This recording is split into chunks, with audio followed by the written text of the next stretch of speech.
what is your overall uh, analysis, take, reaction to everything that's going on in Palestine, to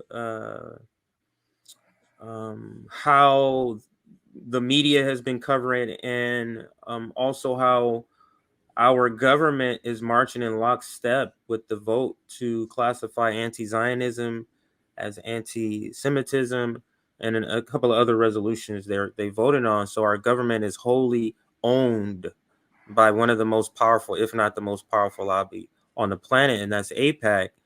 But just a broad questions because I want you to take it where you want. But what is your thinking on what's happening over there, and the media's coverage, and our government?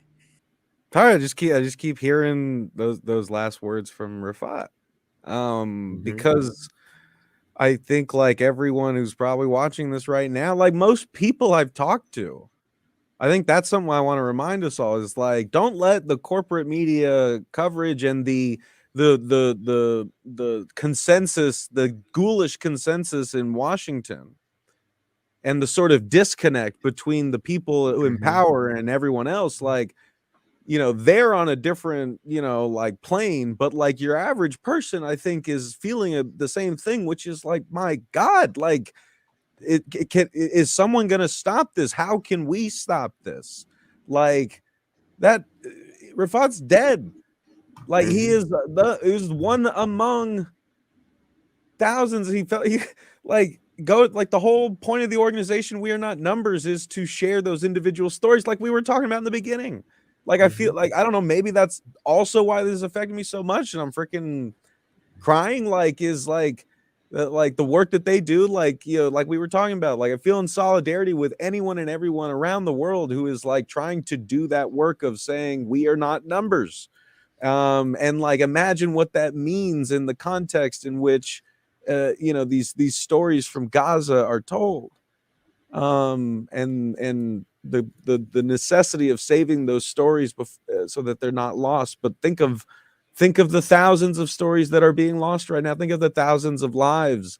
Think of all the everyone from the elders to the infants, like just this genocidal slaughter to clear out Gaza once and for all. And like Rafat was saying, what do you want us to do? Go drown ourselves in the ocean?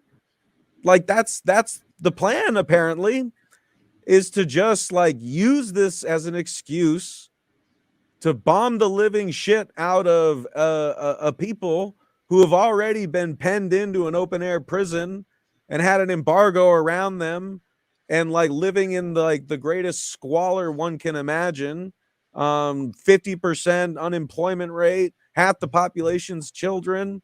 Like now, if they're not dead, if they're not buried under the rubble, then they are, if they're not that, if they're still somehow surviving like a C-section with no anesthesia or anything from the Mm. hospitals that have been bombed, then people are sitting in refugee camps with like developing like water-based diseases, or they're starving.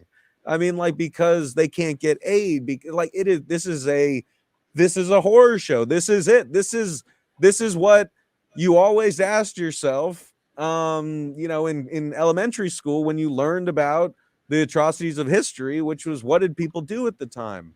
This is your chance to answer that question. This is our chance to answer that question. And every day we don't, we lose people like Rafat, and we lose people like everyone who's died in this. That's the other thing, to answer your question of like how I'm coming to this. Like, again, it may sound naive, it may sound like unenlightened or whatever, but it's like, I don't want anyone to die, even the shitty people, right? I mean, like, and like, but I recognize that that's not a utopia like that we're going to just get tomorrow.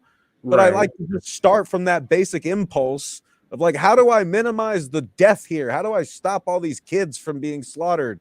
Let's start there and move forward. But then you start learning about the deeper history of all of this, and that is what has changed in this moment. It is a moment that I think a lot of people thought would never come. But like you said, we are in it. It felt like it was tipping. Maybe what was it, a year and a half ago, 2 years, when the Sheikh Jarrah mess was Yes, happening. yes, definitely. Yeah, I think there was a hope there, as there has been hope in the 2014 war, the 2008 war. Like there's always been this waning hope that died every single time that hope was not fulfilled, and more Palestinians were slaughtered, and the occupation closed in more and more, and ran and turned up the human misery. A situation that, as we are watching right now, as October 7th showed, makes everyone unsafe.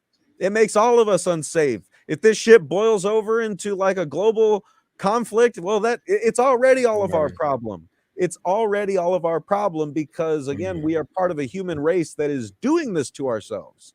And we live in a country here that is again making it happen. And so I do think there is something really like amidst that horror, this world historical horror. There is, as I've seen, as you, I think you said, you all are seeing on your end too. It's like there's this flood of people who are like not just like people who are already like left adjacent or independent thinkers. You don't even have to be on the left, right? But like people who don't always buy what you're told. Right. There's always a Sort of a group of people. non-establishment. Yeah, so there's always a sort of mixed like group of society that like has not bought into this. People who have known the history much for the much longer than a lot of us in the US, a lot of basic regular people who like had no occasion to learn this or the deeper history, because if they ever learned about it, and everyone's got their own problems to deal with, so like most people are not don't have the capacity in past times to, I guess, think about this. It sounds heartless, but that's just the sort of nature of living in a big world where a lot of awful stuff is always happening, and we ourselves are always struggling just to get by. I don't blame people for not knowing about what the horror that has been happening in Palestine, not only like with this assault on Gaza after the October 7th attacks that did kill, that broke open a lot of fictions. It broke the fiction that Gaza could ever escape their prison. It broke the fiction of Israel that its walls could ever be burst, or that its citizens could ever be Yes. harmed by this. So it brought down a lot of walls, I think, for people even within Israel and Palestine. But for us here in the heart of empire, and people in the West in general, but definitely in the U.S., the primary, after Britain fucked everything up in the beginning, we are now the ones like who have been really holding the bag, dumping endless money and weapons, and like boosting up Israel, like with just a blank checkbook for you know the entirety of its existence. and now that people on social media, basically, like, I think social media is really like giving people more of a window into what they couldn't see, just like social media Yes. has played a major role in making it possible that the police cannot deny that they are being pieces of shit and killing and beating us all the time. Yes. That Yes. fiction's gone. Thank God social media helped kill it. Now we're living in a world where it's like, okay, we know that, but it's still happening. So like, what the fuck, right? So like, that is the condition of the 21st century. Is like reality exposing the truth is not only the only thing we can do. It's not the only thing that's going to work to get us to where we need to go. I think that that's a sort of demoralizing reality that I've come to realize being in this media game, is like, oh, it's like truth is got to be at the core of everything, and using that truth like to again like help do some good in the world, and help people get involved in the fight to do good in the world.